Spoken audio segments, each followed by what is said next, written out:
What I love about the Bible is that story after story shows that these people are just like us. They're just like me.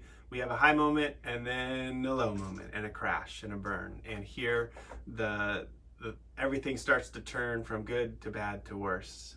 The people start to complain. Even Moses falls back to his old ways of complaining and accusing God. So let's dive in.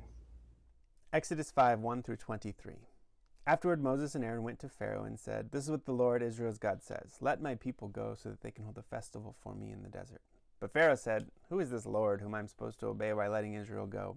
I don't know this Lord, and I certainly won't let Israel go." Then they said, "The Hebrews' God has appeared to us. Let us go on a 3-day journey into the desert, so we can offer sacrifices to the Lord our God. Otherwise, the Lord will give us a deadly disease or violence." The king of Egypt said to them, "Moses and Aaron, why are you making the people slack off from their work? Do the hard work yourselves." Pharaoh continued, "The land's people are now numerous, yet you want them to stop their hard work?"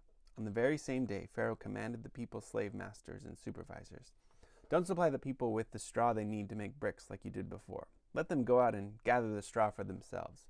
But still make sure that they produce the same number of bricks as they made before. Don't reduce the number. They are weak and lazy. That's why they cry, 'Let's go and offer sacrifices to our God.' Make the men's work so hard that it's all they can do, and they can't focus on these empty lies." The Israelite supervisors saw how impossible their situation was when they were commanded, "Don't reduce your daily quota of bricks." When they left Pharaoh, they met Moses and Aaron, who were waiting for them. The supervisors said to them, "Let the Lord see and judge what you've done. You made us stink in the opinion of Pharaoh and his servants. You've given them a reason to kill us." Then Moses turned to the Lord and said, "My Lord, why have you abused this people? Why did you send me for this? Ever since I first came to Pharaoh to speak in your name, he has abused this people, and you've done absolutely nothing to rescue your people." Okay. So it's interesting. We've seen this pattern. If you remember back to all the times with Abraham, this pattern seems to be a regular thing where there's this high point, maybe a calling from God's servants. It seems like everything's going good, and then it dips low. And we see this kind of up and down with pretty much everyone God chooses, because we're all flawed humans. Right here, this is the start of chapter 5. We just saw last week. It seemed like a high point. Moses went through threat of death with that weird, strange sequence with Zipporah and the circumcision. But then he and Aaron go to the elders of Israel. They do perform the signs of the Lord, and everyone worships, right? So that was the last scene. And now Moses and Aaron go to Pharaoh, and everything starts to go down. There's doubt, there's frustration, there's hardship, and everything. So what's going on here? I don't know how much we can make of this, but it's interesting if you take us back to, just go check on chapter 3, verse 18. 3:18. God actually told Moses and Aaron to go with the elders before the king. And here it's just Moses and Aaron. So they were with the elders worshiping up here, but now they're going alone. I don't know, maybe that's just a little bit of a hint that something's going wrong. They're not perfectly following God's original plan. So now Moses and Aaron are going without the rest of Israel's leaders. For some reason, back in chapter 3, God wanted everyone to go, stand before the king. And they start to try to let the people go.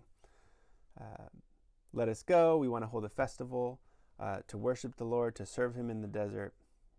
And Moses, predictably, says, "What? I don't know this Lord. Why would I let you go? You do great work for us." And on it goes. The people, Pharaoh continues, "The land's people are so numerous, yet you want me to let them go? They're doing great work for us." And so what else jumps out at us? Pharaoh makes their life even worse. One of the phrases that really jumped out at me was this: "Make it so hard that they can't focus on these empty lies." That's a good description of maybe some of our own work today. Feels like when life gets so overwhelming, we can't focus on making our lives better or clearly focus on what's the next plan because we're just trying to survive. day to day. And that's the first tactic that Pharaoh takes, is to say, actually make their lives even worse. They're complaining, let's make it even worse so that they can't complain anymore. And again, it looks like it went from this high point of worship, and it's getting even worse. The supervisors, the elders, everyone is coming now to Moses and Aaron saying, what have you done? You've made our lives even worse. You've made us stink in the opinion of Pharaoh and his servants. They're trying to kill us. And I think that the way that it ends here is the most telling. Moses starts complaining to God. He's already failing as the mediator. Lord, why have you abused us? Why did you send me? He's kind of trying to say, God, I told you. I complained time and time again. All of chapters 3 and 4 was Moses complaining, saying, God, you've picked the wrong guy. Please send someone else. I don't want to do it. And Moses seems to be justified here. He's saying, God, why did you send me? I told you, you shouldn't have sent me. It's not working out. And this is Moses' take on the whole thing. You've done absolutely nothing to rescue your people. And we could even just stop and question Moses here. Is that true? Has God done absolutely nothing? Well, the fact that if you read back chapters 3 and 4 carefully, all of this is exactly what God has already predicted. God has said, look, you're going to go, you're going to tell you're going to tell Pharaoh to let my people go, and he's not going to listen. And what else? You've done absolutely, well, what has God done? God has sent Moses and Aaron. He is currently working to free his people, and nobody is recognizing it. Not even the one whom God has chosen. I think that's just an interesting, maybe a takeaway for us. Maybe in our darkest moments, we might want to say this to God. And sometimes we might feel justified. God can handle it. He can take our complaints. But to put this into perspective, Moses should have stepped back and said, well, I know God is working because he sent me. So Moses was God's first answer. And the fact that God has already predicted all of this should be another answer. God is currently working, and yet it looks like nothing's happening. In fact, it's getting even worse. I think for me, a big challenge coming out of this passage is that last perspective of Moses saying, God's not doing anything and everything's not working, when actually he's forgetting that this is exactly what God has promised. And so maybe there's a way to even ask, is my perspective faulty?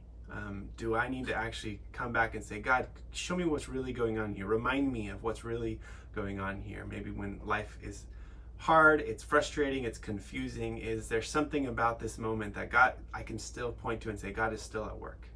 His promises are still true. I don't need to just throw everything out the window, all of the things that God has already said. There's something about that that's just a challenging, maybe a reflection for me this week, and hopefully for you. God bless.